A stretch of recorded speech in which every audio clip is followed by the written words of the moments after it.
Let's talk interactions. They're how you make elements respond to what users do, like clicking a button, flipping a card on hover, scrolling a section into view. You name it. Every interaction has two stars, a trigger and the action it sets off.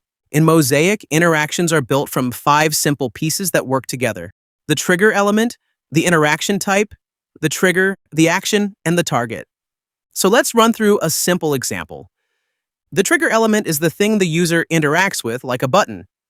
Next, choose your interaction type. Let's go with hover. The trigger could be as simple as hovering over this button. When that happens, we fade in the target, which can be an image. And when you move the mouse away, it can fade right back out. Let's run the full setup. Trigger element, the button, interaction type, hover. So just hover in and hover out.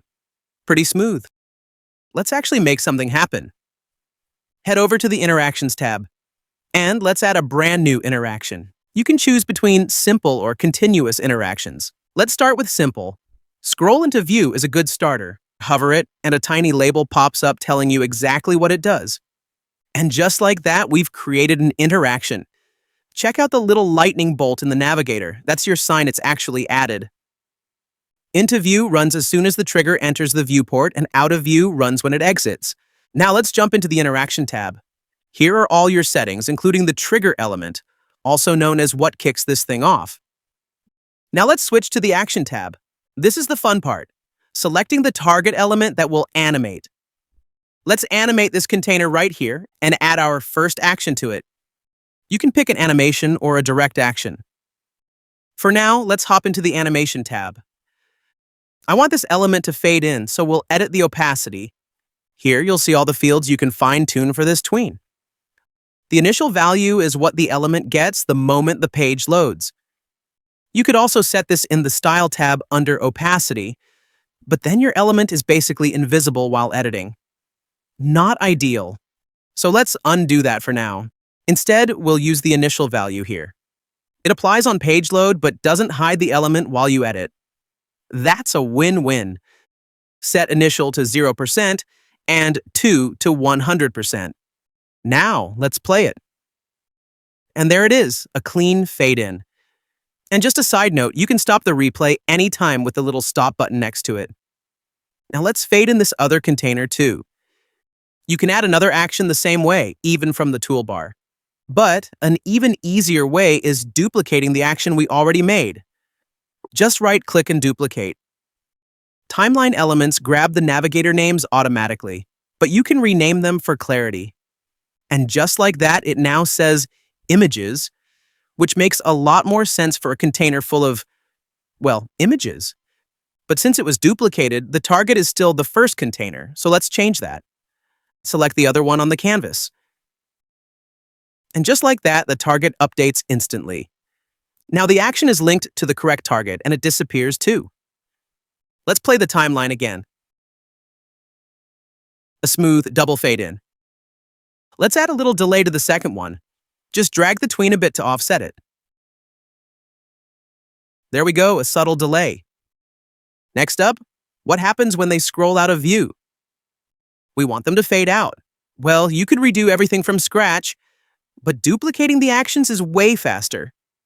And once again, we've got the correct targets here.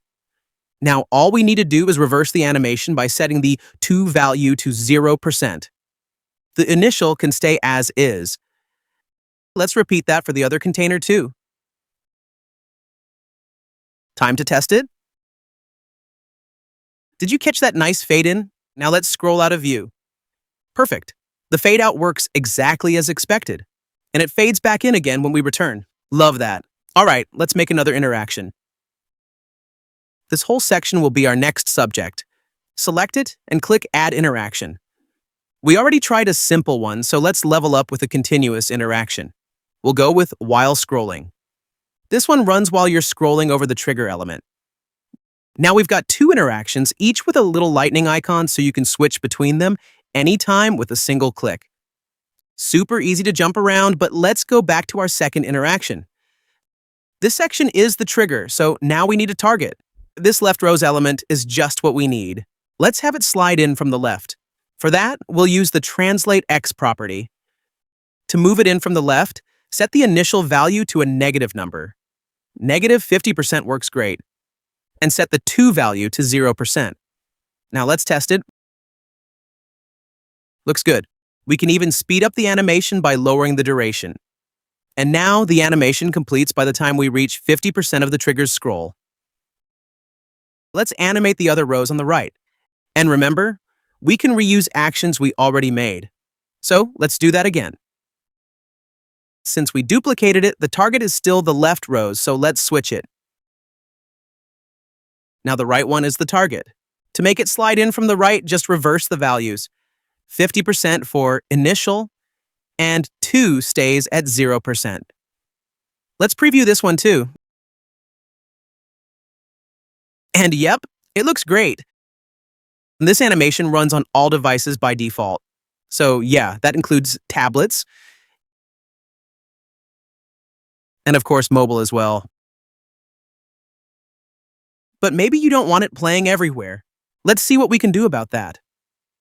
Mosaic lets you run interactions conditionally, so you can choose exactly when an interaction should play. We want to disable this on a specific breakpoint. And here's the rule modal where we can actually configure it. So I'll change the value to tablet. Right now, it triggers on tablet and below. Well, we want the opposite. Desktop only, so let's reverse the operator. Now it only runs if the breakpoint is not tablet. Let's check it on the front end again. Works great on desktop. And stays still on tablet. Exactly what we wanted. Let's save and make one final interaction. All right, I'm picking this section right here. What should we do? Let's treat it to a nice parallax effect. For that, we'll use the mouse move interaction. This lets us change properties based on where the mouse moves on the screen. Our first target will be this rows element here. And for parallax, the translate property is our go-to. Let's start on the x-axis using Translate X. I'll set the initial value to negative 10% and the to value to 10%. The quick test run? There we go, it reacts flawlessly to our horizontal mouse movement. Now let's do the same thing on the y-axis. Again, translate, but this time choose Translate Y. Then I'll repeat the same values as before to keep things consistent. Look at that super smooth movement. Now let's animate the other two. Just duplicate the existing action, then change the target. Perfect. Now it's linked to the columns element. Time to adjust the tween. I'll reverse the values so it moves opposite to the first one. All right, let's see what we made. That looks pretty clean. Let's check it on the front end too.